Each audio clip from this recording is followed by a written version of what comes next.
Hello. Okay,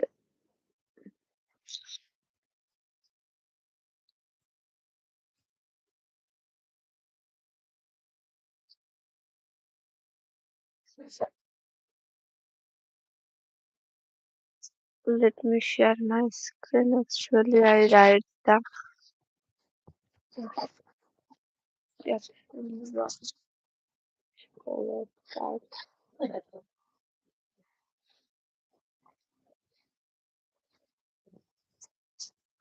Now I will start.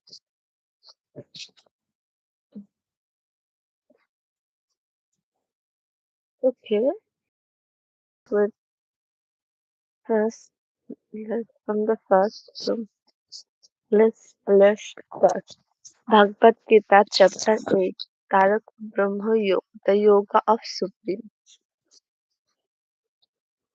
For the serious student of yoga and for the matter anyone desiring the perfection of life, Arjuna asked Sri Krishna, his dearest friend and well-wishers, a series of very important questions.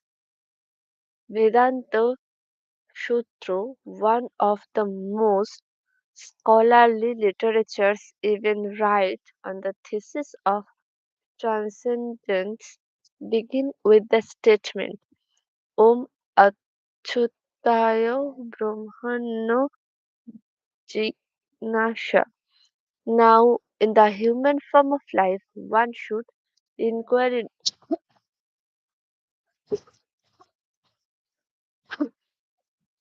Brahman. The human form of life is actually meant for inquiry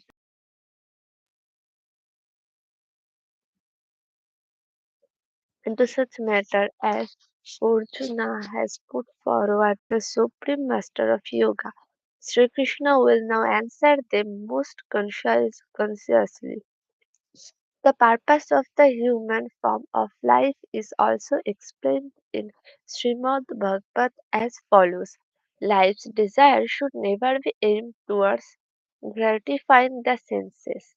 One should desire a healthy life only because human life is meant to inquiry about the absolute truth.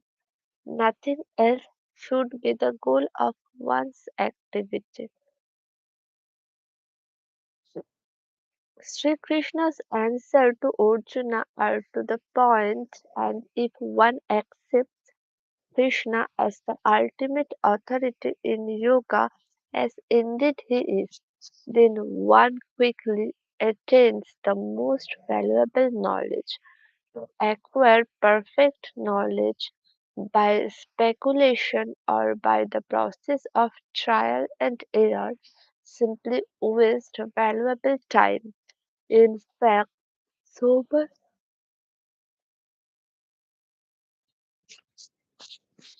time is wasted in speculation and experimentation that even after centuries such processes have failed to deliver perfect knowledge of the meaning of life.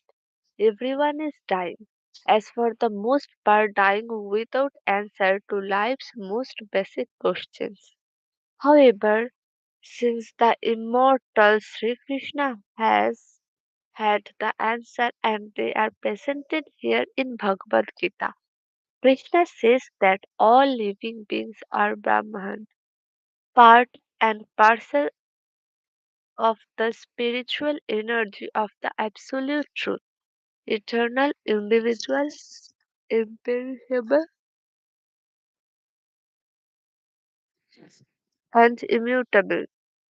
However, in this material world, death of the body comes to everyone. There are no exceptions. But for those whose minds and intelligence are fixed on Krishna, they do not take birth again in the material world, but attain Krishna's own divine nature. Krishna is by nature Sakti Ananda, eternal, complete in knowledge, and full of bliss. Remembering Krishna at the time of death, one attains that nature and is immediately transferred to the abode of Krishna, far beyond the material sky and the planets of birth and death. As Krishna will explain in chapter 15, one who attains his supreme abode does not return to this material world.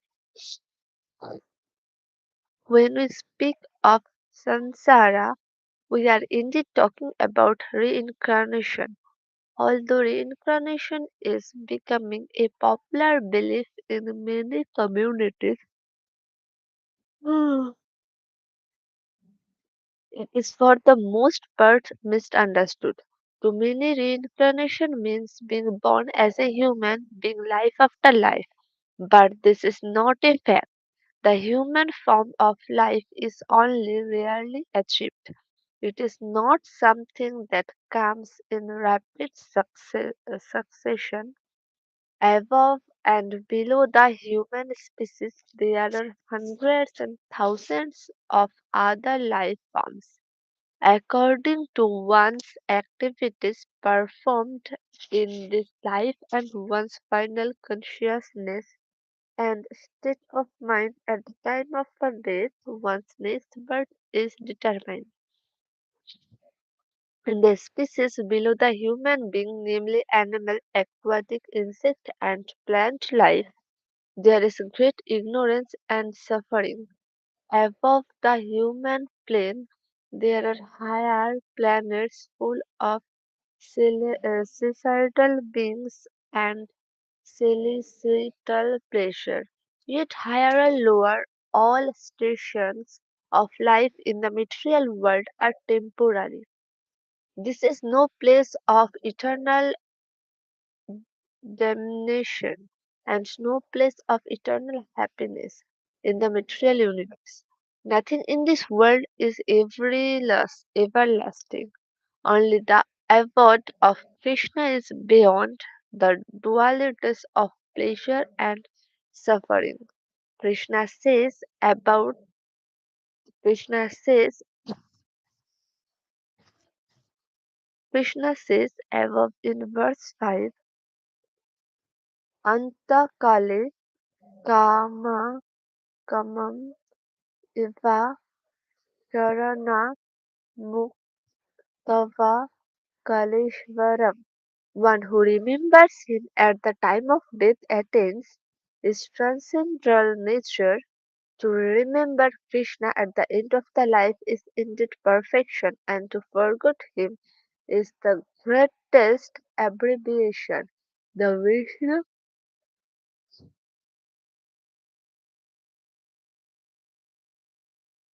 the Vishnu Dharmottara Purana state, if even for a moment remember of Krishna is missed, that is the greatest loss, the greatest illusion, and the greatest anomaly. However, it is our experience of the world that death is often accompanied by great pain, confusion, and bewilderment of memory. Therefore, it would seem that to remember Krishna at the time of death is no every task. Death, death may come swiftly at any time without a moment's notice or even during sleep, thus impeding one's remembrance of Krishna. In this regard, Kula, Kulakshetra Avatar writes in Mukundamala stones are as follows. Oh Krishna, please help me die quickly so that the swan of my mind may become encircled by the stem of your lotus feet. Otherwise, at the time of my final breath, when my throat is choked up, how will it be possible for me to think of you? For the Bhakti Yogi, Krishna takes all his many endeavors, practices, and service into consideration. Even if the Bhakti yogi is unable to remember Krishna at the time of death, Krishna will certainly remember him. Sri Krishna is never forgetful under any circumstances, and thus he swiftly delivers his devotee from the clutches of death. Krishna himself confirms this in the Varaha Purana as follows: If my devotee is unable to remember me at the time of death because of the great disturbance felt within the body at that time, I shall remember my devotee and take him to the spiritual world. Yoga and meditation are described herein. However, they are not impersonal or self-centered processes. Meditation is to be performed on the absolute truth, Sri Krishna, not on abstract ideas that we ourselves are the sum total of reality, that we are all knowing, or that we are the supreme controller, etc. Such processes are not meditation but self deception and never lead to liberation or eternal bliss. In verse 10, Sri Krishna says that in yogic meditation, Ashtanga and Kundalini Yoga, one should draw one's life years to the areas of the eyebrows. This indicates the location of the Ajna Chakra. There are seven chakras located in the body that are the primary seats of human consciousness. Consciousness pervades the entire body but is said to be centered in one of the seven chakras, Muladhara chakra located at the base of the genital, Shvabadhisthana Adhisthana chakra located at the base of the spinal cord, Manipura chakra located in the navel area, Anahata chakra located in the heart, Vishuddha chakra located in the throat, Ajna chakra located in between the eyebrows, and the Sahasra chakra located at the top of the head. When consciousness is situated in the lower three chakras, one is found to be preoccupied with the animal tendencies of eating, sleeping, mating, and defending. When consciousness is situated in the upper chakras, there is progress in the finer sentiments of spiritual culture and ultimately liberation. Consciousness is raised in meditation from one chakra to another through the subtle passage in the body known as the Sushumna Nadi. Krishna says that the yogi should bring his consciousness to be seated in the Ajna chakra, sometimes known as the third eye. Here, the yogi makes his or her final preparation and at least raises the consciousness through the Sushumna Nadi to the Sahasra chakra, and from there the yogi quits the material body. If the Ashtanga yogi or Kundalini yogi makes Sri Krishna the object of their meditation while concentrating on the Ajna chakra, then after passing the Sahasra chakra, the yogi achieves Krishna's supreme abode. However, if the said yogi doesn't make Sri Krishna the object of his meditation, then they may enter the Brahma Jyoti for some time, but eventually he returned to this material world. The aforementioned processes of yoga makes superhuman endeavor and for the most part are not possible for the average person to achieve in this age. Ashtanga Yoga and Kundalini Yoga must be practiced in absolute seclusion from society, observing complete celibacy and fasting for long periods. In ancient times, such yogis went to the mountain caves of the Himalayas or to the deserts. Today's yogi in modern yoga studios and societies are unable to raise their consciousness through the chakras to the Sahasra chakra because they lack of solitude and severe determination required. Therefore, Bhagavad Gita conclusively recommends the process of Bhakti Yoga that can be practiced by everyone, everywhere by fixing the mind on Sri Krishna and thus attaining perfection. One may question that since Sri Krishna is speaking here in the third person, that he is not referring to himself as the object of meditation, and therefore it doesn't mean that we should meditate on Krishna.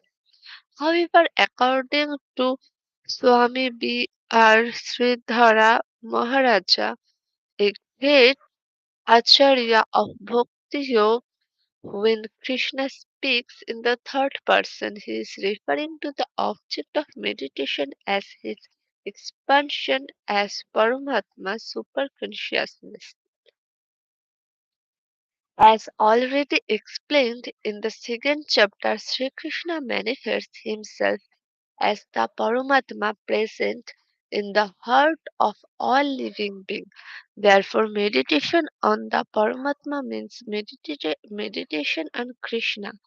Those who can't comprehend the absolute truth as personal due to ana- uh, anartho, misgiving of the heart, can meditate on Krishna's impersonal aspects as Brahman. But this process is tedious and the results are limited, since even the Brahman realized yogi must once again return to the world of birth and death. Modern system of yoga focus more or less on achieving a healthy condition for the body, but this is actually not the aim of yoga.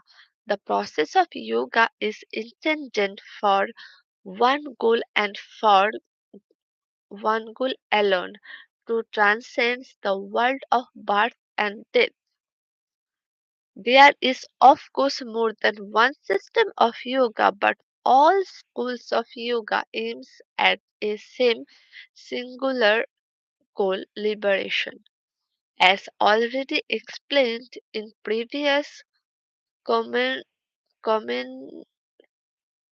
commentaries, the mantra Om evaluates one to the stage of liberation. However, it should be noted here that the division of yoga, such as sense control and celibacy, must also be in place before the chanting of mantras can be effective. Mantras purifies the minds and heart of material contamination which arises from sense enjoyment. If one's endeavors for purification, but at the same time does not control the senses, then it is tantamount to starting a fire while simultaneously pouring water on it. Sense control is therefore essential for those attempting for practice all form of yoga. The topmost planet in the material universe is known as Shatyalok, the abode of Brahma. Life on that planet is very long. One day in Shottoluk is equal to 4260,000,000 years on planet Earth. Nonetheless, death occurs there also. Now, where in the material universe is free from death, at the end of each of Brahma's day, there is partial annihilation in the universe and a total annihilation of the universe at the end of Brahma's lives. The partial annihilations are called pralaya and the final annihilation is called Mahapralaya. Everything in the universe has a beginning and an end. All things come into being and eventually all things are destroyed. Creations during and annihilations are the three basic phases of the universe. Yet Bhagavad Gita does not subscribe to an apocalyptic, apocalyptic world view on an end time scenario in which we will all be judged. The predominating deities of creation, duration, and annihilation are the three Guna Devatas, Brahma, Mahavishnu, and Shiva, respectively. Brahma manifests the secondary creation, Mahavishnu maintain, maintains the creation, and and Shiva by producing a sound vibration from his Damru drum brings about the annihilations. These Gunadevatas are portions of the plenary expansions of Krishna, the avatar or original of all avatars. During the periods of annihilation, both partial and complete, the living beings rest in the state of slumber within the body of Mahavishnu and are again manifest at the arrival of Brahma's day. This is repeated over and over again on a cosmic time scales until Brahma reaches the end of his life, at which point the entire universe is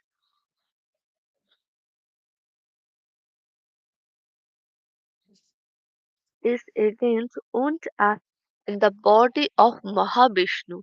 Everything necessary for the manifestation of the material universe and indeed billions and trillions of universe is provided by Mahavishnu in the form of the Mahotsava, the aggregate of material elements, and at the time of annihilation that energy is again absorbed into Mahavishnu.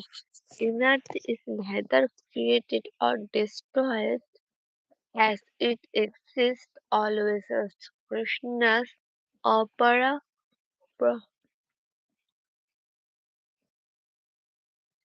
Apara Prakriti, inferior material energy. This energy is endlessly mutable, manifest, and unmanifest, but ultimately it is never destroyed. Krishna and all his energies are eternal. Once again, the same point is being reiterated by Krishna that his supreme abode of beyond material nature elementary manifest beyond birth and death, and once going there, one does not return to samsara. That supreme abode of Krishna is Golaka Vrindavana, and it is attainable only through the process of Bhakti Yoga. The supreme attribute is mentioned in Brohad Bhagavatam Bhagavatamrito. Far from this material universe is the beautiful adobe of Sri Krishna that is known as Goloka Vrindavana, the topmost Vaikuntha planet. Goloka is only attained through Bhakti Yoga by those who followed in the footsteps of the people of Brojo have who have pure love for Krishna. To attain planets with the material universe, one must study the Vedas, offer sacrifice, perform penances, and acts of charities. One who has performed these activities is reborn on a higher planet and lives a longer life, enjoying great luxury for tens of thousands of years. However, the Bhakti Yogi has no desire to enjoy in the higher planets. He easily achieves all the benefits of sacrifice simply by surrounding to Sri Krishna. The Bhakti Yogi does not have to choose an auspicious moment to leave the material body because he is under the shelter of Sri Krishna. Everything is auspiciously obtained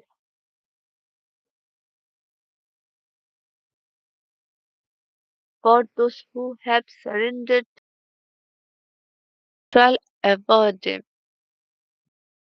The yogi who is not in Bhakti Yoga does not achieve the supreme adobe of Krishna, nor does he easily ascend to higher planets at the time of death. Actually speaking, the yogi has to choose the time of his death so as to the pass of the body. Hello?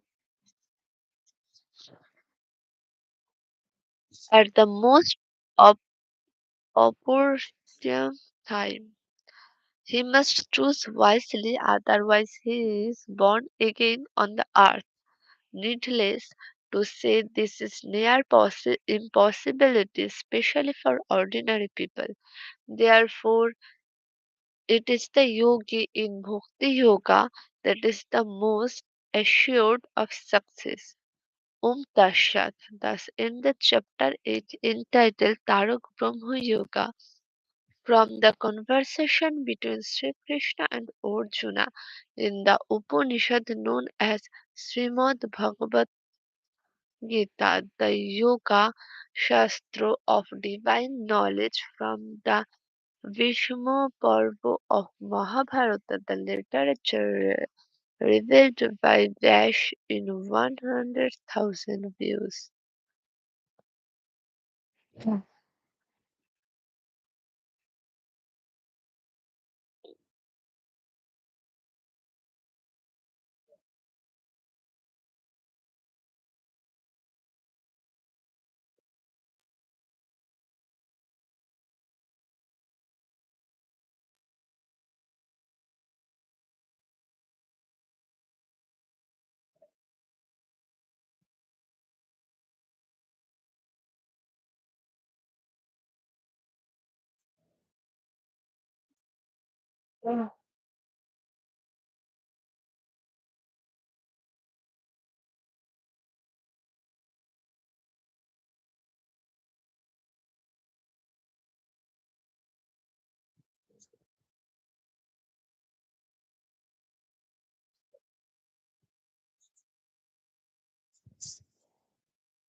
Bhagavad Gita, Chapter 9, Raja Guha Yoga,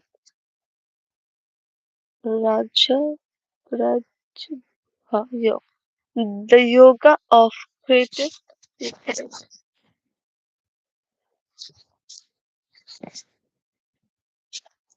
Now Sri Krishna will emphasize to Arjuna what he considers to be the greatest secrets or guha of the yoga system so that any remaining doubt that Arjuna may still harbor might be dispelled. This has already been mentioned in previous chapters, but now Krishna will make it defin- definitive. Sri Krishna is the absolute truth, the cause of creation, the origin of all living beings, the controller, the object of knowledge, the mantra Om, and so forth. One who knows this is his heart of his heart and lives solely by such a creed will surely attain Krishna. This is the positive incentive. The negative incentive is also explained by Krishna that those who are not fixed in Him will be reborn in the cycle of birth and death. In the verse 3, Krishna uses the word ashraddha Shraddha means faith and ashraddha means without faith. This describes those who don't have the resolute determination to perform bhakti yoga. Of such persons, Krishna says that they will continue in the cycle of samsara. This is not to say that they are da- damned to some eternal hell, but simply put, they cannot attain the platform of liberation. First, it is important to understand that Shraddha is not to be confused with the belief or mundane faith that is usually associated with a particular religion, such as Juda- Ju- Judaism, Ju- Judaism, Christianity, Islam, Buddhism, or Hinduism. Christianity faith, Muslims faith, Hindu faith, etc. implies a belief in a particular set of moral ideas, myths, superstitions, and dogmas. But Shraddha is something entirely different. Shraddha iti Shraddha, that which leads to truth and self realization, is known as Shraddha. Shraddha is developed by association with sanity, persons who are self realized and free from the contamination of material nature. In such association, the con- conviction develops that by surrender and taking shelter of Krishna, all other purposes are served. Without such Shraddha and fixed determination, one cannot follow the path of Bhakti Yoga. Everyone acts in the material world and everyone is held responsible for their actions by the laws of material nature of the laws of karma.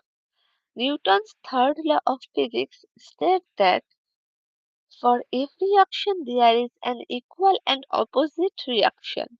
At a glance, this sounds like a good definition of karma, but karma is much more complicated than this. The saying an eye for an eye and a tooth for a tooth also does not accurately define the laws of action and reaction. Karma is far more intricate and complicated than a simple one analogy can provide.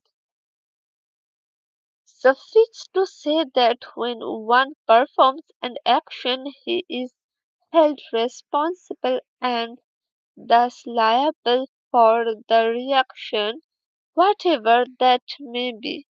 Material's nature may therefore be considered superior to the energy of the living beings, in that the living beings have no control over material nature. People are expert in exploring nature, yet they cannot control the adverse reactions that results from it. Sri Krishna, on the other hand, does not incur karma or a reaction when he acts because material nature is always under his control. Ishvara Parama Krishna.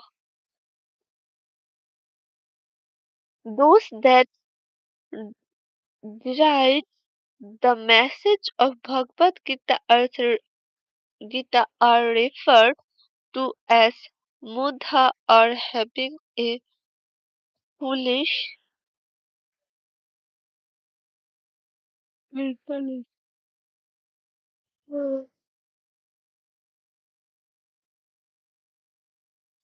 Intelligent persons, when confronted with scopes of knowledge in Bhagavad Gita, will surely be in the agreement or at least charmed. For this reason, Bhagavad Gita is the most widely read literature on uh, the- theistic science in the world. Atheism, atheism, atheism is certainly not a new phenomenon, as there have always been such thinkers since ancient times. Yet, atheism, atheism, atheism in modern times seems driven more as a reaction to financial financial religious dogma than by rational argument. Indeed, oftentimes that arguments of the atheists are as irrational as those of religion's fantasies. When presented with an intelligent proposal, a rationalist should be willing to accept it regardless of where that proposal leads, even if it leads to undermine his aesthetic worldview. Such would be the mentality of a real seeker or truth or science. For the most part, in the modern arena of debate between theist and atheist, the student of Bhagavad Gita would not side with either because both are predominantly ignorant of higher knowledge. Coming in contact with Bhagavad Gita, both the atheist and religious fantasies are silenced because within the Gita lies the most definite, definitive of the absolute truth ever revealed to the world. If someone were to ask, "Where is Krishna?" one might respond with another question: "Where is not it Krishna?" After turning over every stone and grains of sand in the universe, one would be hard pressed to find something or somewhere that is not Krishna. Ultimately, Krishna pervades everything in the entire universe and beyond. He is uniquely an individual, our dearest friend, our well-wisher, and the speaker of Bhagavad Gita. It may be interesting to note that in the history of the world, no literature other than Bhagavad Gita so clearly and boldly proclaims the absolute truth. All other attempts fail in comparison. The absolute truth is directly speaking Bhagavad Gita to Arjuna. Sri Krishna has mentioned those that drink Soma. In ancient times, some 10,000 years ago, Soma was a cel- celestial elixir taken by the performances of certain Vedic rituals that were meant to evaluate one to higher planets. Soma was not simply an intoxicant as some readers of the Bhagavad Gita have surmised. Only those fully servant in the three Vedas who were expert in performing Vedic rituals were allowed to drink Soma. Due to the passage of time, we don't know exactly how Soma was made. We do know that it was an elixir and not simply an intoxicant like wine, whiskey, or ganja. Those who are conservant in the Vedas reach the higher planets and enjoy celestial pleasure. Krishna says that when their pious credits is exhausted, they again enter the mortal plane of earth. Therefore, the understanding is that all endeavors of material pleasure are temporary, even those experienced in higher planets. But for the Bhakti Yogi, there is no need to be performed complicated and costly Vedic rituals because all the purposes of such ceremonies are fulfilled by acts of devotions and surrender to Krishna. The intimacy of the Bhakti Yogi with Krishna is such that he proclaims that he carries what they lack and preserve what they have. This is the extension of Krishna's shield for those who surrender to him. This theme is repeated throughout the Bhagavad Gita. No one can live in this world without consuming something.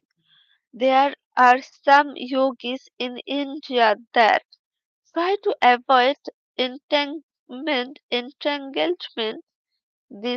with this material world to the extreme.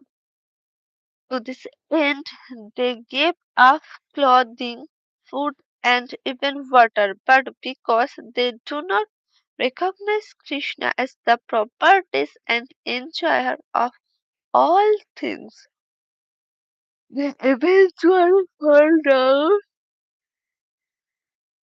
from their possession of false re- renunciation.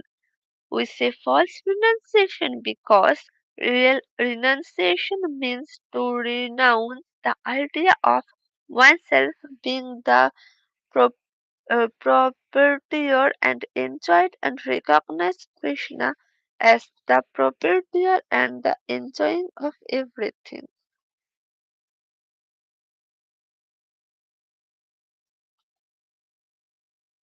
In the stage of real reincarnation, one offers everything first to Krishna and accepts only the remains of such offering for his maintenance.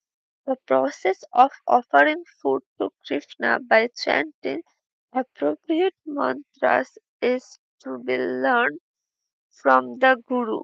When food is offered to Krishna by mantra and the food becomes Krishnaized,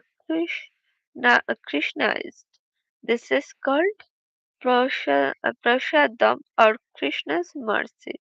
Sri Krishna says that if one offers him with devotion a leaf, flower, fruits, or some water, he will accept that. This means that non-vegetarian foodstuffs such as meat, fish, and eggs, as well as preparations containing such things, are not affordable to Krishna. Food affordable to Krishna includes vegetables, fruits, nuts, grains, and milk products. It should be noted that being Gopala, the protector of the cows, Krishna is very fond of milk products such as yogurt, butter, etc. A diet of such food offers to Krishna will make one healthy and fit for the practice of yoga as well as free from the karmic reactions. It is important to note here that Sri Krishna says that he is equal to all living beings. That is to say that Krishna has no chosen people. Everyone is equal to him. Everyone is equal in his eyes, his eternal path and parcels. Krishna does not arbitrarily cause one person to enjoy life and another to suffer. Enjoyment and suffering are the results of one's own fears and empowers activities in this life and in past lives. When one approaches Krishna, he reciprocates directly with that person. One does not have to be born in a particular country, family, religions, caste, gender, or race to approach Krishna, nor is one first required to perform certain pious activities such as penances or charity. Before one could approach him, the door is opened to everyone and Krishna reciprocates with each individual accordingly. But there is also no doubt that those who are deeply devoted to Krishna and have taken shelter of him completely are very dear to him.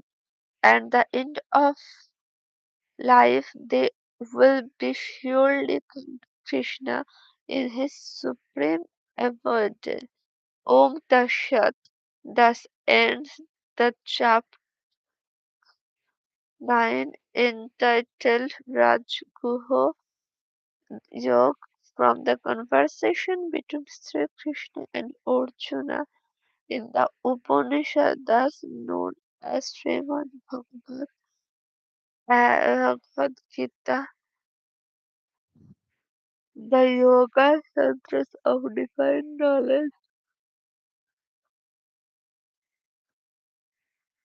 from the Bhishma Parva of Mahabharata, the literature revealed by Vash 1000 times.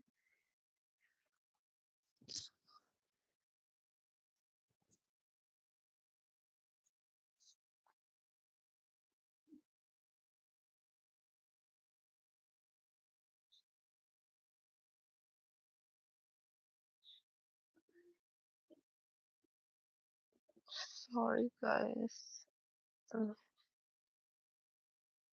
Uh, Leaving the session. Okay. Are you hungry? Or have you eaten?